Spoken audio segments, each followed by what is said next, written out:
តាហាងរបស់អ្នកមានប្រព័ន្ធគ្រប់គ្រងទូទាត់ប្រាក់ច្រើនដូចជា ABA, ACDA, Win ឬក៏សាច់ប្រាក់មែនទេតោះមកដឹងពីរបៀបបង្កើត payment method នៅក្នុង software AME អ្នកនរគ្នាថ្ងៃនេះដែរខ្ញុំនឹងបង្រៀនពី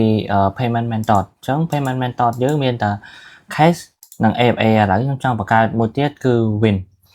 តោះមកចូលក្នុង POS របស់យើងហើយយើងចូលទៅក្នុង payment method តោះមកអានេះ payment method code ឥឡូវខ្ញុំដាក់ Win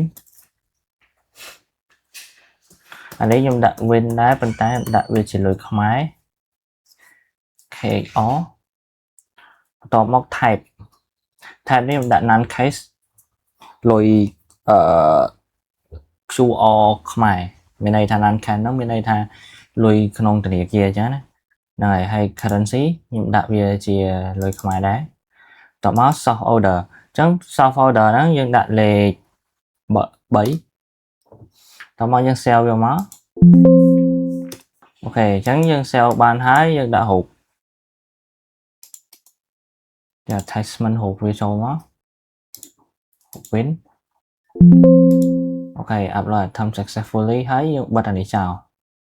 អញ្ចឹងយើងត្រូវបិទអានឹងចោលតបមកចូល restaurant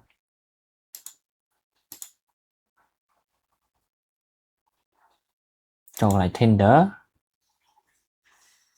អូខេអញ្ចឹងគឺវាមានចេញ Win ហើយអញ្ចឹងយើងចុច Win មកហើយយើងវាយលុយចូលមកអញ្ចឹង video យើងមានតែប៉ុណ្ណា